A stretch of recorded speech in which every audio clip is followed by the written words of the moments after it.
Hey there, history students. Mr. Palumbo here. We're here to talk about the War of 1812.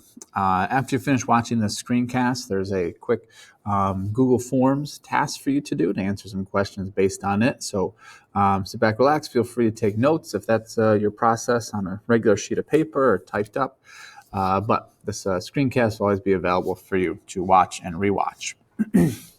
So the War of 1812 is the next major conflict we're going to be talking about here. And just as far as the timeline and chronology of where we are, the task you just wrapped up, the Louisiana Purchase, was the major domestic issue or accomplishment for President Thomas Jefferson, right, our third president.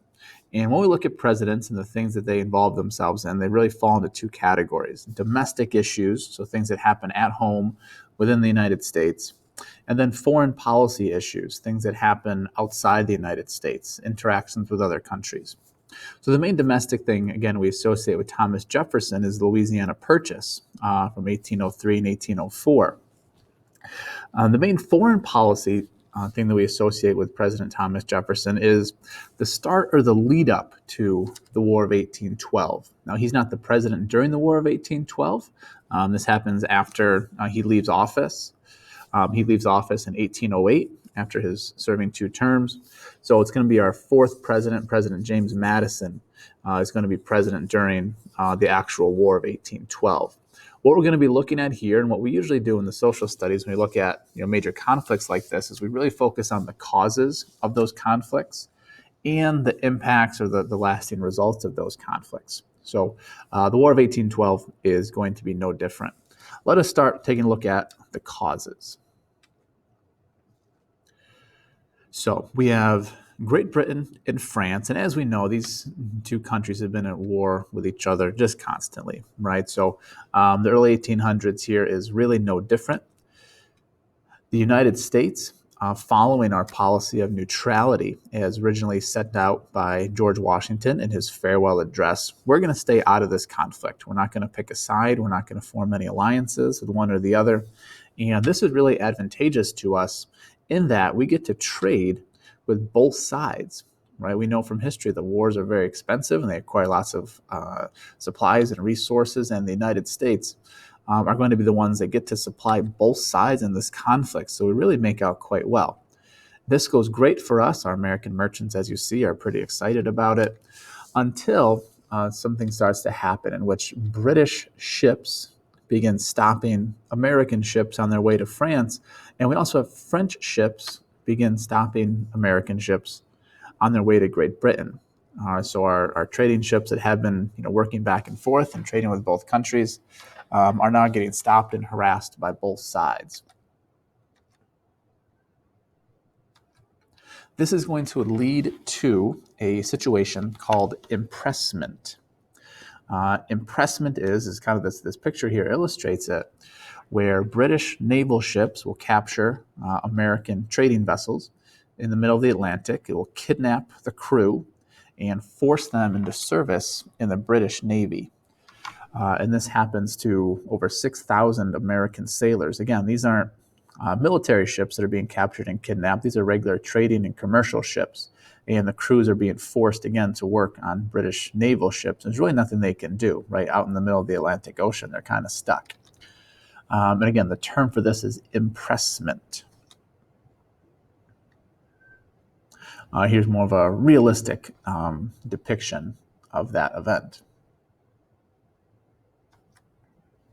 Now, President Thomas Jefferson has a crisis on his hands. What do we do, right?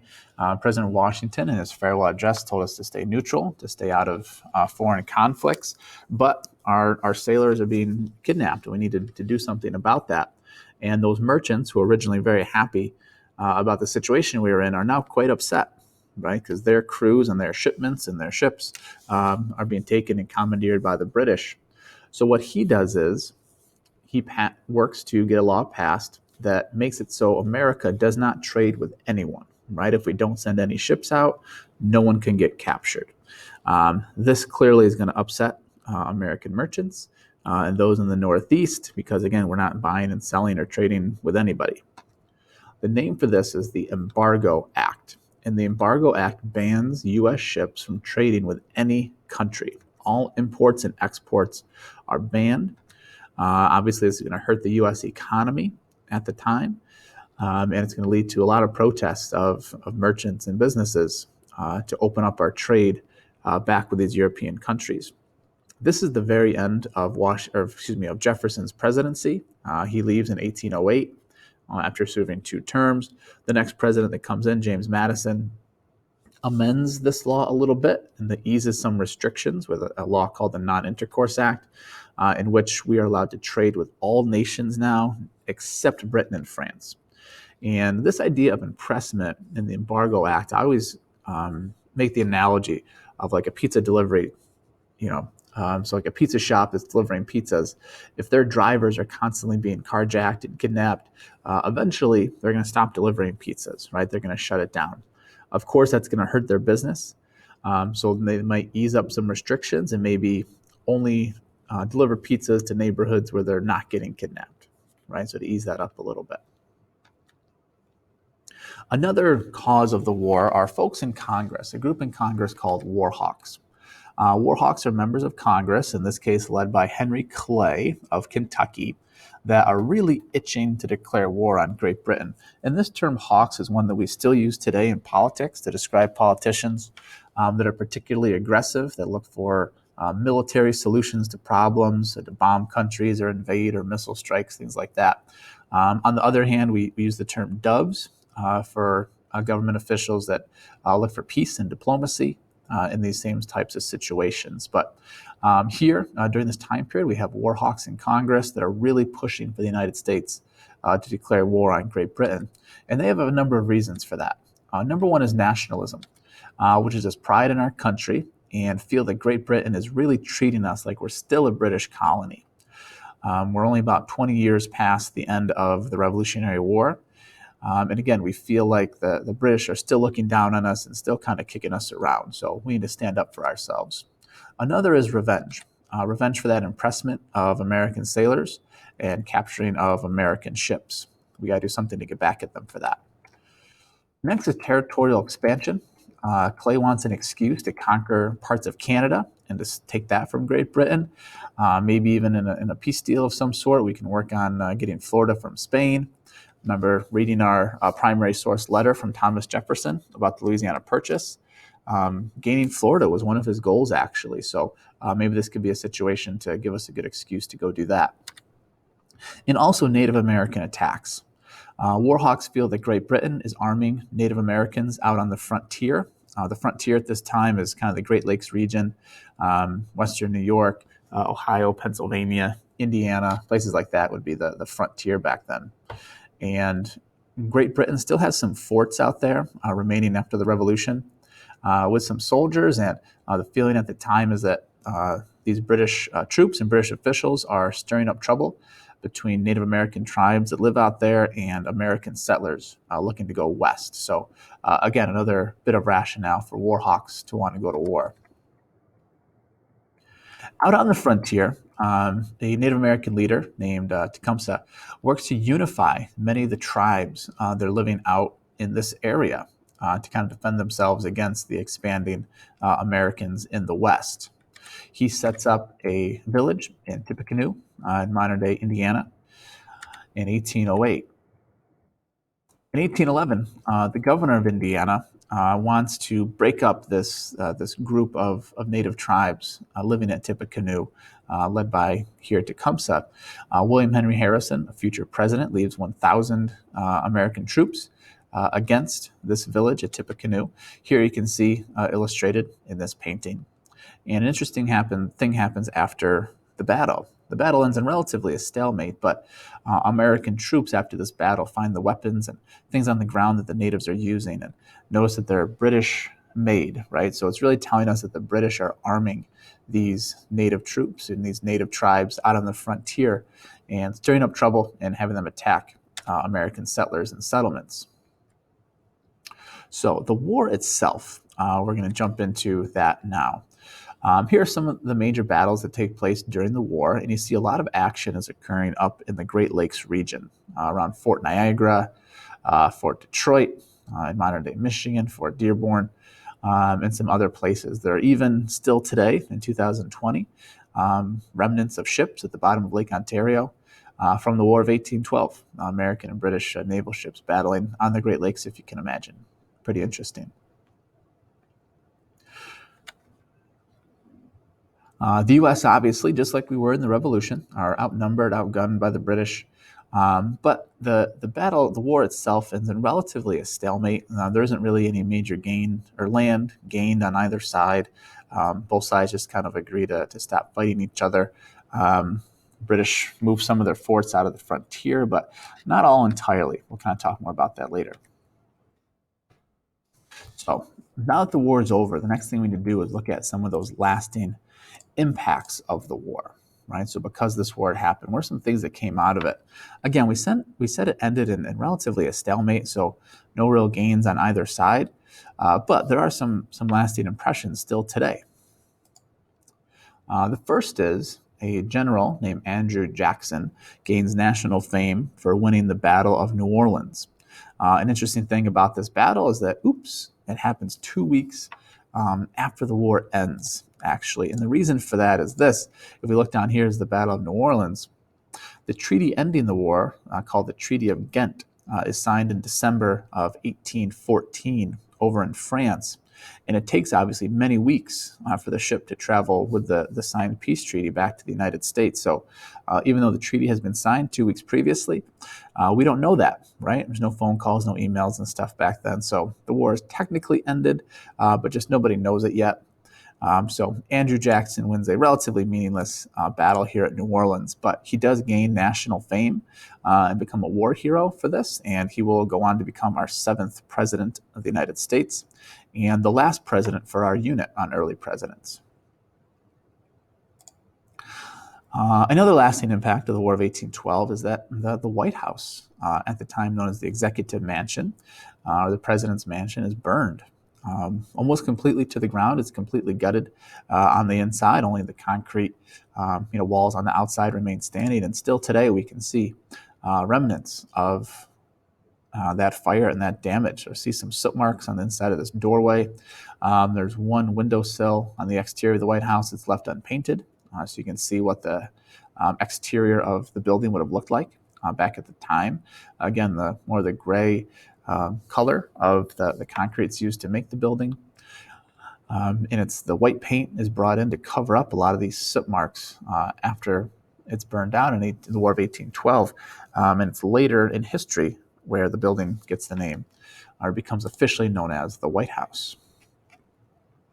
Dolly Madison gained some national fame during this event. Dolly Madison, obviously the wife of President James Madison, she's left in the White House and is one of the last people to leave the building. She's there as the British troops are advancing. Her husband James is out with the troops working to defend the city of Washington against the British, and she refuses to leave the building until this very famous portrait of George Washington is removed and saved. So she does work to save this portrait, and it still hangs in the White House today, thanks to her efforts. Another lasting impact of the War of 1812 is this flag. This flag here is the original Star-Spangled Banner. This is the flag that the poem, which was originally a poem, the Star-Spangled Banner, is written about. Here's the original writing of the Star-Spangled Banner right here in the handwriting of Francis Scott Key. Here it is on display at the Smithsonian Natural History Museum in Washington, D.C. It used to be hung vertically, but it was getting damaged. So it lays flat, and it's really massive. It's the size of the floor in the classroom. It's really huge. And the story of it is during the Battle of Fort McHenry. This is Fort McHenry here. It's in Baltimore, Maryland, in Baltimore Harbor. Is Francis Scott Key, the writer of the Star-Spangled Banner, is out on a prison ship in the harbor, on a British prison ship, and he's watching this battle take place. The British are attacking the American Fort McHenry that has the American flag, this American flag, waving over it. As the bombs continue to fall and hit the fort, Francis Scott Key is watching this take place, and as day turns into night, He can't see the flag anymore over the walls of the fort because of the darkness, but because he keeps hearing bombs and rockets and things going off, he knows the battle is still happening. If the cannons and the bombs ever fell silent, that would be a really bad sign, telling us that the fort was lost and that the British had taken it over. But as long as those bombs keep going off throughout the evening and throughout the night, he knows that the battle is not lost, right? He knows that there's still hope. And so now that's in the morning and the sun's starting to come up, he's looking at the fort, hoping to see this flag still flying over it. And if this flag is still flying over the fort, then he knows that the battle has been won, the fort is still in American hands, and all is well. So when he goes on, he does wake up in the morning. He does see the flag still flying over Fort McHenry. And so inspired by this sight, he writes down this poem, right? Oh, say, can you see by the dawn's early light, right? So it's the morning, right? He's asking, hey, can you see? Is that still out there? What so proudly we hailed at the twilight's last gleaming, right? Remember last evening as the sun was going down, the flag was still there, remember? Is it still there? I can't quite see. Whose broad stripes and bright stars through the perilous fight over the ramparts we watched were so gallantly streaming, right? So over the walls of the fort we were watching, these rockets, red glare, the bombs bursting in air. It gave us proof through the night that the flag was still there, right? It's nighttime. We can't see the actual flag, but as long as the bombs are still going off, we know the flag is still up there. Oh, say, does the Star-Spangled Banner yet wave over the land of the free and the home of the brave? So next time you hear that song played somewhere at a sporting event or whatnot, picture Francis Scott Key and his experience watching the Battle of Fort McHenry. The final impact of the War of 1812 is this.